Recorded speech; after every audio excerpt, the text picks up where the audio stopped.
SSS members at pensioners, magdiwang. Malaking update lang ang kakalabas kaya abangan natin hanggang sa dulo dahil ibabahagi ko eksklusibo para sa atin ang pinaka-latest tungkol sa SSS pension payments at paano ito makakaapekto sa inyong buwanang benepisyo. Siguraduhing subscribe na sa channel na ito para lagi kayong mauna sa mga updates na ito at hindi mahuli sa mga importanteng impormasyon na para lang sa atin. Magandang araw sa inyong lahat, mga kababayan. Meron akong napakagandang balita na ibabahagi sa inyo ngayong araw na ito at alam kong marami sa inyo ang naghihintay ng ganitong update mula sa Social Security System o SSS.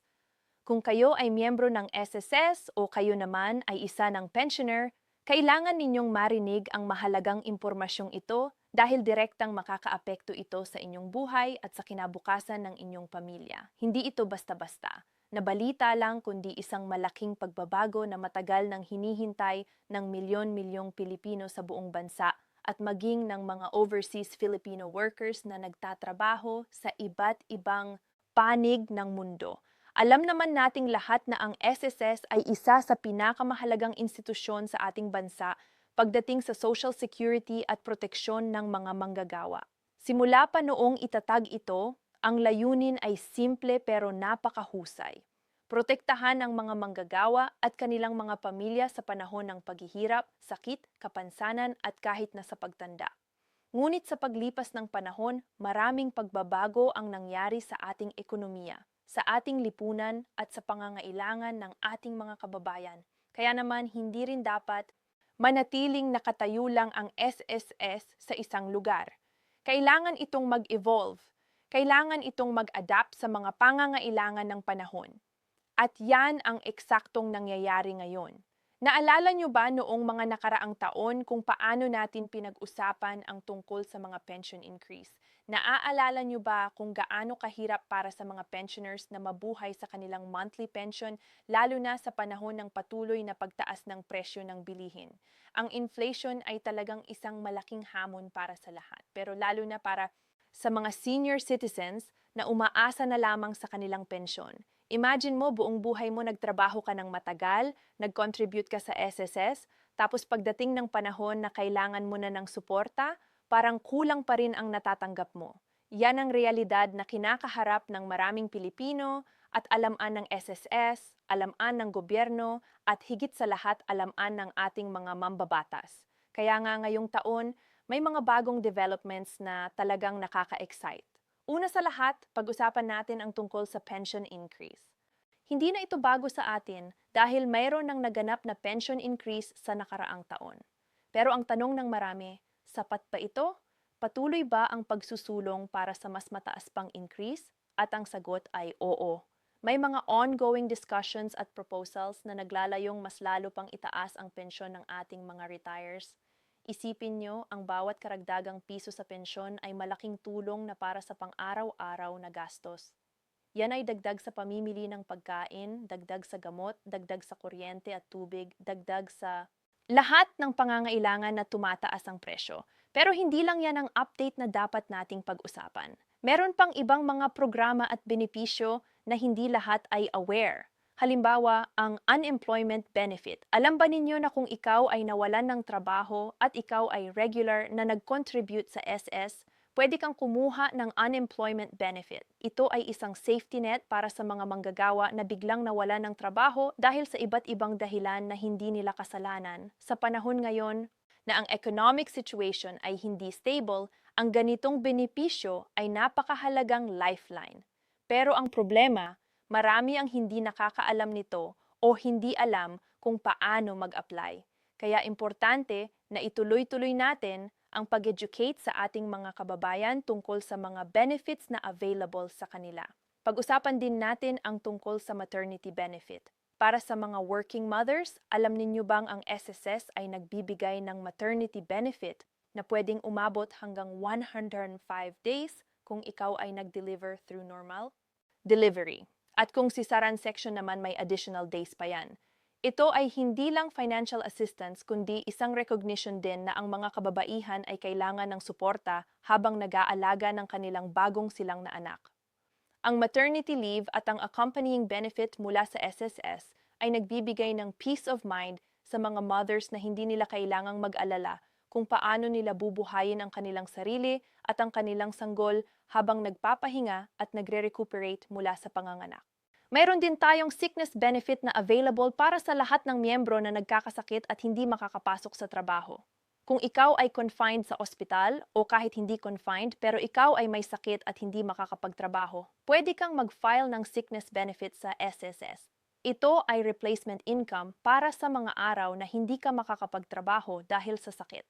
Ang ganda dito ay protected ka kahit na ikaw ay walang trabaho temporarily dahil sa health reasons. Hindi ka mag-aalala na wala kang income habang ikaw ay nagpapagaling. Dahil ang SSS ay nandyan para suportahan ka. Ngayon, pag-usapan naman natin ang disability benefit.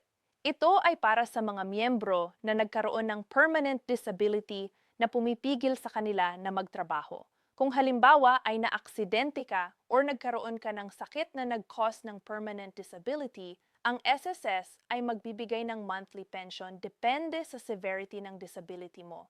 Kung total permanent disability, mas mataas ang benefit. Kung partial permanent disability, may corresponding benefit din based sa degree ng disability. Ito ay isang form ng income replacement dahil alam naman natin na kung hindi ka na makakapagtrabaho dahil sa disability, paano ka nabubuhay? Paano mo bubuhayin ang pamilya mo? Kaya nandyan ang SSS para tumulong. At syempre, hindi natin makakalimutan ang death benefit. Ito ay para sa mga naiwang pamilya ng isang SSS member na namatay. Kung ikaw ay nag-contribute sa SSS at unfortunately ay namatay ka, ang iyong mga beneficiaries ay makakatanggap ng monthly pension. Ito ay sigurado na ang iyong mga anak, asawa at dependent parents ay may financial support kahit na wala ka na.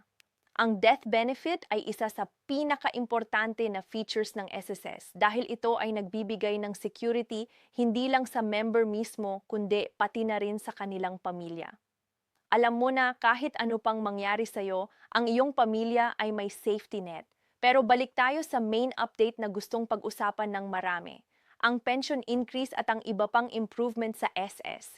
May mga proposals na naghahangad na itaas ang minimum pension mula sa current amount.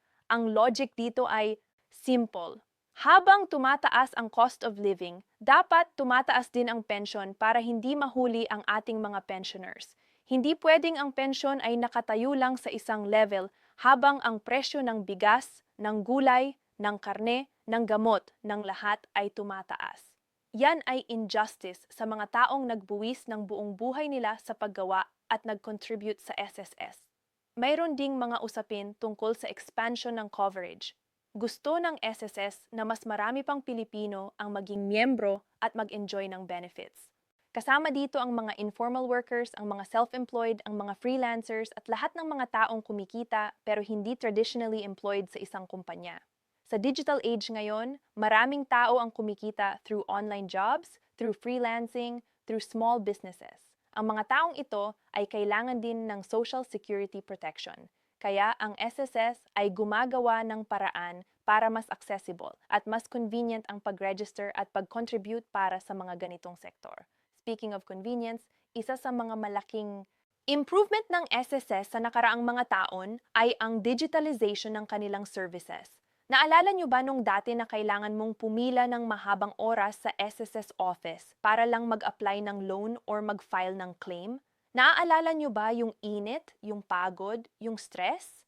Ngayon, marami nang pwedeng gawin online. Pwede ka nang mag-apply ng salary loan through the SSS website or mobile app. Pwede ka nang mag-update ng personal information, pwede ka nang mag-check ng contributions mo, pwede ka nang mag-print ng proof of contributions or statement of account. Lahat ng yan ay pwede nang gawin sa comfort ng iyong bahay o kahit saan ka man naroroon basta may internet connection. Ang digitalization na ito ay hindi lang matter of convenience, kundi ito rin ay way para mabawasan ang corruption at ang red tape. Kung lahat ng transactions ay online at transparent, mas mahirap mag-cheat, mas mahirap humingi ng lagay, mas mahirap mag-delay ng processing. Ang technology ay ginagamit para mas efficient at mas matino ang serbisyo ng SSS sa taong bayan. narito ay dapat nating ipagpatuloy at suportahan. Ngayon, pag-usapan din natin ang tungkol sa SSS loans. Alam ninyo bang may dalawang uri ng loan na available sa SSS members? Mayroon ang salary loan at ang calamity loan. Ang salary loan ay pwedeng i-avail ng mga active members na may sufficient number of contributions. Ito ay short-term loan na may mababang interest rate compared sa private lending institutions. Ang purpose ng salary loan ay para bigyan ng financial assistance ang mga members na may immediate financial needs. Pwede itong gamitin sa kahit ano, pambayad ng tuition, pang-renovate ng bahay, pang-negosyo, pang-emergency, kahit ano. Ang ganda ng SS salary loan ay ang interest rate ay reasonable at ang payment terms ay flexible. Ang calamity loan naman ay available sa mga areas na declared as calamity areas ng government. Kung ikaw ay affected ng bagyo, lindol, baha o anumang kalamidad, pwede kang mag-apply ng calamity loan sa SSS. Ito ay additional financial assistance para matulungan ka na bumangon mula sa epekto ng kalamidad. Ang ganda dito ay mas mababa ang interest rate compared sa regular salary loan at mas lent ang requirements dahil alam ng SSS na ang mga tao ay nasa difficult situation dahil sa calamity. Pero habang nag-e-enjoy tayo ng mga benefits ng SS, importante rin na maging responsible members tayo. Ang number one responsibility natin ay ang regular na pag-contribute. Kung ikaw ay employed, dapat siguruhin ang employer mo ay tama ang binabayarang contribution. Check your records regularly. Kung ikaw naman ay self-employed o voluntary member, huwag kalimutang mag-contribute monthly or quarterly. Ang contributions mo ngayon ay investment mo sa kinabukasan. Yan ay insurance mo na may makukuha kang benefits kapag kailangan mo. Maraming tao ang nagsisisi sa huli kasi hindi sila regular nag-contribute. Tapos, pagdating ng panahon na kailangan nila ng benefits, kulang ang kanilang contributions para makakwalify. Huwag ganon. Maging disiplinado sa pag-contribute. Treat it as priority. Hindi optional. Isipin mo na lang na ito ay savings mo. Pero may added benefit pa na kung may mangyaring inaasahan, protected ka ng SSS. Pag-usapan din natin ang tungkol sa SSS Restructuring Program para sa mga may areas o utang. Kung ikaw ay may unpaid contributions, huwag magpanik. May program ang SSS na tumutulong sa mga members na mag-settle ng kanilang areas through installment. Hindi na kailangan na isang bagsakan ng bayad. Pwede mong i-arrange na magbayad ka ng installment para ma-update ang account mo. Ang importante ay makipag-coordinate ka sa SSS, magpakita ng willingness to pay at sumunod sa agreement. Hindi ka nila ipapahiya. Tutulong sila sa'yo para ma-resolve ang situation mo. May mga special programs din para sa mga overseas Filipino workers or OFWs. Alam naman natin na ang OFWs ay malaking bahagi ng ating workforce at ng ating ekonomiya. Sila ang mga bagong bayani na nagpapadala ng remittances na tumutulong sa pamilya at sa bansa. Kaya ang SS ay may special provisions para sa OFWs. Pwede silang maging voluntary members at mag-contribute kahit nasa abroad sila.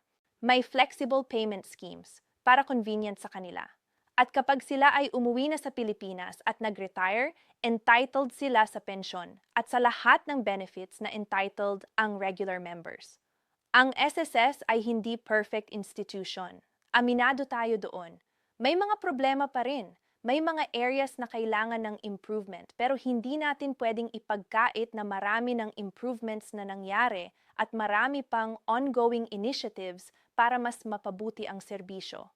Ang importante ay active tayo as members, aware tayo sa ating rights at kumikilos tayo para protektahan ang ating sarili at ang ating pamilya through proper contribution at pag-avail ng benefits kapag kailangan. Kaya sa lahat ng SSS members at pensioners dyan, magdiwang tayo dahil ang SSS ay patuloy na umuunlad. Ang mga updates na ito ay signs na ang institution ay responsive sa needs ng taumbayan. Pero kasabay ng pagdiriwang, maging active din tayo. Monitor your accounts, update your information, pay your contributions, know your benefits. At huwag mahiyang magtanong kung may SSS ay para sa atin, kaya dapat gamitin natin ng tama at maximize ang benefits na available. Sa mga pensioners naman, tandaan na ang pensyon ninyo ay hindi biyaya. Yan ay karapatan ninyo dahil nag-contribute kayo. Huwag kayong mahiyang kunin yan. at gamitin para sa inyong pangangailangan. At sa mga active members, huwag kalimutang mag-contribute regularly dahil yan ang susi para ma-enjoy ninyo ang benefits sa hinaharap.